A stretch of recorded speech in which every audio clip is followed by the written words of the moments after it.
We did not get a resolution to football. Per Ross Dellinger, there was no decision. There is still a split over the two models, and the 8-game model has picked up some momentum. The reason is the uncertainty of the college football playoff and television revenue. Now, if you've been paying close attention, not like just kind of paying attention, but paying close attention to the story that Ross Dellinger first wrote about the two proposed scheduling models that were still alive, or when Ross joined Haydad and me last week, he mentioned television revenue and that there is currently no exception that would allow for more revenue from ESPN based on 8 additional conference games. 16 teams, everybody playing 9 games, 2 teams per game. There you go, 8 additional games. So, in the absence of no additional money, you get a pretty relevant question. What's the point? In the current format, the SEC is not having any trouble getting teams into the college football playoff. So why would you make it more difficult on your teams? And that's something that Haydad has talked about, that Borky's talked about as well. Why make it more difficult, especially if you are a team that is not perennially in the hunt for the college football playoff? Why make it more difficult on yourself to get to 7 wins or 8 wins or 9 wins or 10 wins, whatever the number is that you're shooting for? Why make it more difficult if there is no tangible reward, like an extra $5 million per team tied to the revenue distribution? I don't know what that number is. I just pulled it out of thin air. Let's just stop there for a second. We haven't talked enough about it. I don't think people have paid enough attention to the fact that based on the way the contract is written with ESPN for that new deal that goes into effect in a couple of years when CBS goes away and ESPN, ABC have all the SEC football TV rights. And you're going to get a 2:30 game on ABC in the afternoons, and that's going to be your SEC game of the week and all of that stuff. We haven't talked enough about the fact that going to 9 games doesn't create any more revenue. Is that reason enough in your mind to stay at 8? The television revenue thing is not something that I thought of going into this week. And, they've got a leg to stand on.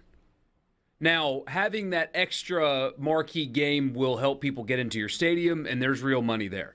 I mean, let's be honest. Ole Miss has Tulsa coming in week 3, right? Everybody's got FCS games. I love FCS games. I know. But Ole Miss has got Tulsa coming in week 3.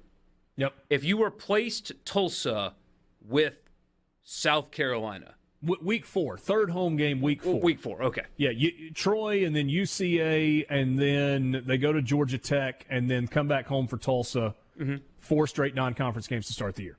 If it was South Carolina, more people would go, of course. 100%. And those people would spend money. They would obviously have to buy tickets. They would spend money in the stadium. They'd spend money on the campus. They'd spend money in the town. And that's a real thing.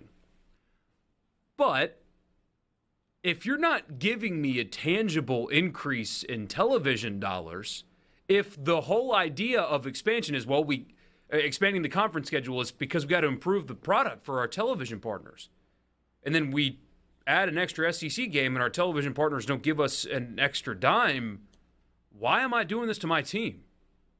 I would much rather have Tulsa come to town and 10,000 fewer people than Georgia come to town, us get our brains beaten in to get those extra 10,000 people, if it doesn't mean the television contract increases. That is fascinating.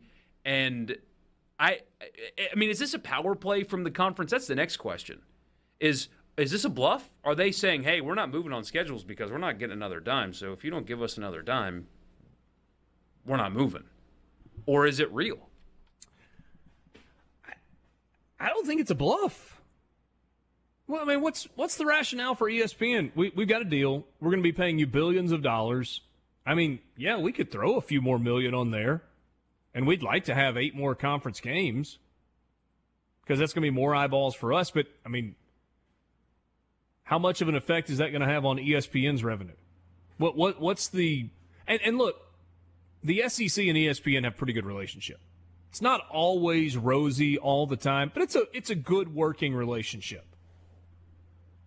But in the name of revenue generation, the SEC certainly is going to want more. The schools are going to want more. And I don't know that ESPN is interested. I mean, they got a lot of money going out in a lot of different places. I mean, good grief, they're paying Joe Buck and Troy Aikman a combined, $36 million a year or something like that. So I don't know if it really makes sense for ESPN, if there's really a reason for them to do more.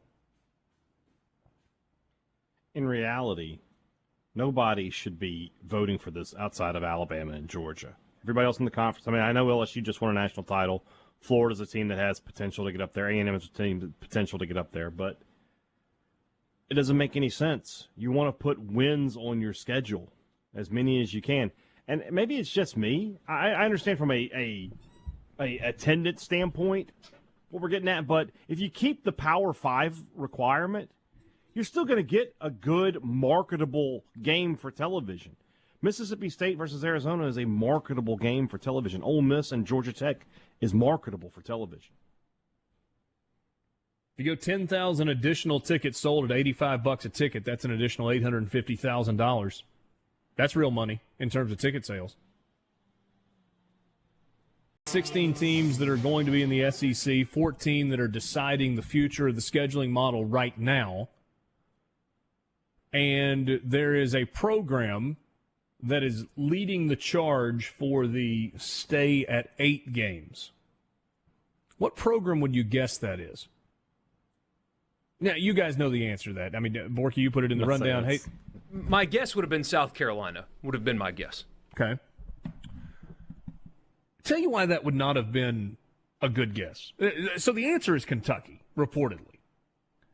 And it really makes a lot of sense when you think about it, because there may not be an athletics director in the SEC that is more level-headed and more respected than Mitch Barnhart. He's been there forever. He deals with an incredibly high-profile basketball program. He has shown patience with his football program and has been rewarded by the jobs that Mark Stoops has done. He compensates his coaches well, but he doesn't overpay. He doesn't get in bidding wars necessarily. It makes a lot of sense that Mitch Barnhart would be kind of the voice of the reason on this. I mean, Keith Carter is still relatively new in his job. John Cohen has been at it a little while longer, but in the landscape of ADs, still relatively new. I think I heard in an interview with Greg Sankey that only 8 of the 14 athletics directors were at spring meetings the last time they existed because they weren't in their job. So there's been a ton of turnover even at the athletic director position. So big-time stability with Mitch Barnhart. So why is it that Kentucky would be the team leading the charge? You would think with Kentucky building its program, staying at 8 conference games, that's good for them, and it is. Are you surprised, though, that they are that entrenched in trying to protect the rivalry with Louisville? Well, the thing is, going to a 9-game schedule does not eliminate the Louisville game. It expresses their unwillingness to play a Power 5 team with their remaining 3 non-conference games. And play 10 Power 5 games a year. Yeah, for those of you asking, if they did vote to go to 9, the requirement for a Power 5 game would go away. They wouldn't make them do that anymore. And it sounds like Kentucky has decided what they would do if they happen to lose the vote. Or it's a bluff. Yeah. Somebody says would Ole Miss have benefited last year from hosting Georgia and losing, or getting that extra W and a Sugar Bowl trip? That's a great question. What was worth more? The $1 million or so that the athletic department would have made that weekend to play Georgia? Or getting to beat, ironically enough, Louisville on this conversation in Atlanta and going to the Sugar Bowl? What's more valuable? And that's the thing I don't understand. And I mentioned it before the break, is that by staying at 8, if you keep the Power 5, you keep marketable television games. You keep games that, between the SEC and the Big Ten and the Pac-12 and the ACC that you're not going to get otherwise. Because if you do go to 9, everybody's going to go Group of 5, FCS. You don't solve the real low attendance games are those games. There's no solving that outside of your team just consistently wins and you somehow offer reasonable ticket prices. Nobody's doing that. So I don't get, what you're really getting from going to 9. You're putting a better product out there for fans to view. I mean, is it really a better product? Mississippi State versus Missouri versus Mississippi State versus Arizona? Well, but the thing is, you would, in theory, hope that they would keep both.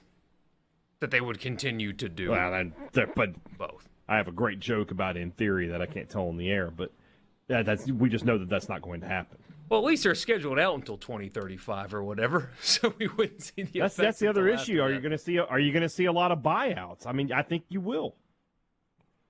Yeah, that's the piece of it I'm not sure about. So all of these games that are scheduled, we've looked at the long-term non-conference schedules for Ole Miss and for Mississippi State and for other teams. And, I mean, you've got games that are scheduled for 2035.